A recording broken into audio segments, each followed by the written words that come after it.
Hello, good morning, नमस्कार। Nobel peace prize 2024 यानी Nobel शांति पुरस्कार 2024 के बारे में आज चर्चा करेंगे। क्यों? क्योंकि ये अनाउंस हो चुका है और यह पुरस्कार किनको मिला है, इनका क्या योगदान है, जिनको भी मिला है, ये सारी चीज़ हम चर्चा करेंगे। इससे पहले सबसे पहले जो मेडिसिन का पुरस्कार मिला, उसके बाद में फिजिक्स का मिला, उसके बाद में केमिस्ट्री का मिला, उसके बाद में लिटरेचर का मिला, ये सारे मैं डिस्कस कर चुका हूँ। आज मैं नोबेल पीस प्राइज यानी नोबेल शांति पुरस्कार के बारे में चर्चा करूँगा। चलिए शुरू करते हैं न्यूज़ से। यह पुरस्कार यानी नोबेल पीस प्राइज यानी नोबेल शांति पुरस्कार 2024 यानी इस साल का मिला है एक एनजीओ का, जो कि जापान का एनजीओ है, ऑर्गेनाइजेशन है, नॉन गवर्नमेंट ऑर्गेनाइजेशन है, जिनका नाम है निहोन हिंडाक्यो। क्या नाम है? निहोन हिंडाक्यो।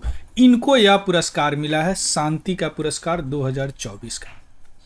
यह जो ऑर्गेनाइजेशन है, यह जो संस्था है, वह जो हिरोशिमा और नागासाकी पर एटम बम यूएसए द्वारा गिराया गया था, उससे बचे हुए लोगों द्वारा यह बनाया गया है। यानी उनके सर्वाइवर में, एटॉमिक बम्बिंग का सर्वाइवर से इस संस्था को बनाया गया है। आ रहा बात समझ में?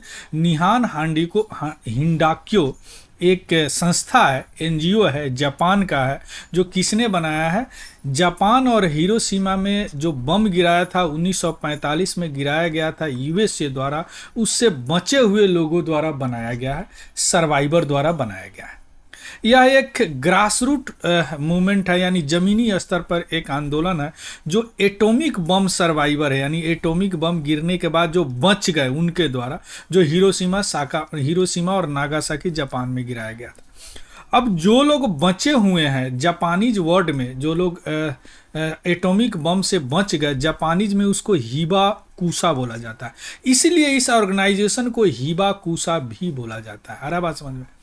और यह क्या है? एंटी न्यूक्लियर वीपन ऑर्गेनाइजेशन है, यानी नाभिकीय हथियार का विरोध करने वाला संस्था है। आया बात समझ में? अब दो चीज यहाँ पे, निहोन हिंडाक्यो को हिबाकुशा भी बोला जाता है, लेकिन दोनों में थोड़ा अंतर है।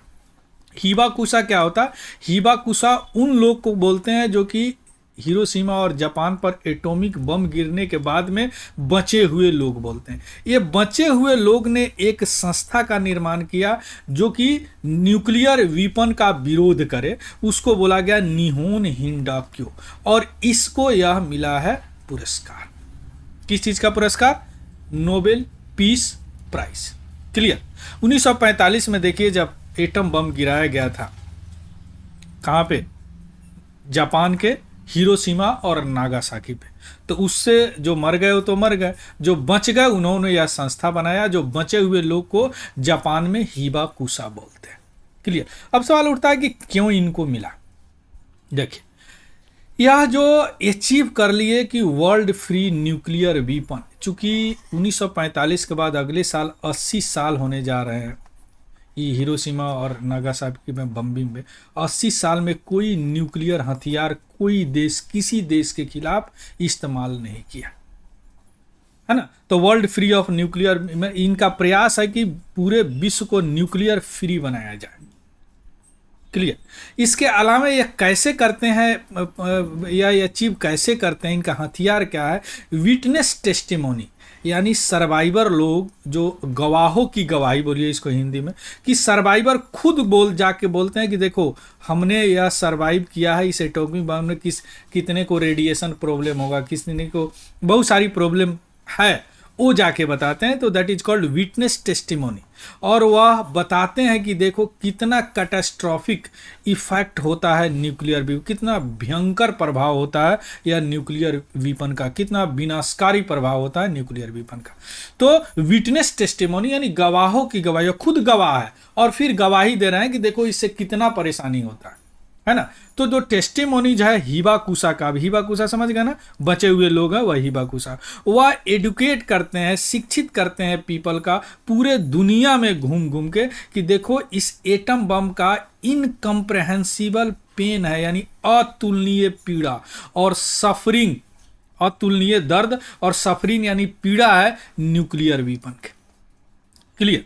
अगर हिबाकुसा की बात करें, जो न्यूक्लियर बम सर्वाइवर है, लगभग इंटरनेशनल पीस ब्यूरो के अनुसार लगभग 3 लाख हिबाकुसा जो है अभी जापान में रह रहे हैं। यह डाटा है मार्च 1999 का, जिसमें से बहुत सारे हिबाकुसा जो है कोरिया वगैरह और अदर पार्ट ऑफ वर्ल्ड में रहते हैं।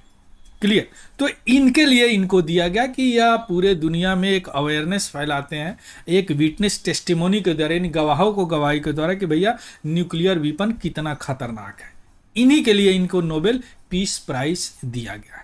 अब यह हिबाकुसा के बारे में अभी समझ ले क्यों मिला। अब ये है क्या, ऑर्गेनाइजेशन आया क्यों, कब आया। देखिए, इसी को निहोन हिंडाक्यो बोलते हैं। यह कब बना। निहोन हिंडाक्यो का निर्माण जो है 10 अगस्त 1956 को हुआ। क्लियर। 10 अगस्त 1956 को हुआ। कब? जब second world conference against A&H बम हो रहा था, यानी दूसरा जो है विश्व जो कॉन्फ्रेंस हो रहा था एटॉमिक बम और हाइड्रोजन बम के खिलाफ। क्लियर।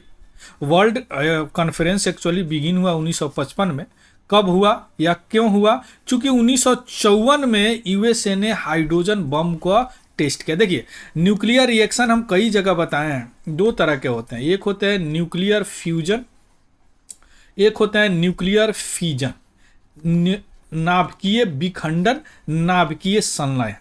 क्लियर। दोनों प्रक्रिया से बम बनाया जाता है। तो इस प्रक्रिया से जो बम बनाया जाता है उसको एटम बम बोलते हैं, और इस प्रक्रिया से जो बम बनाया जाता है उसको हाइड्रोजन बम बोलते हैं।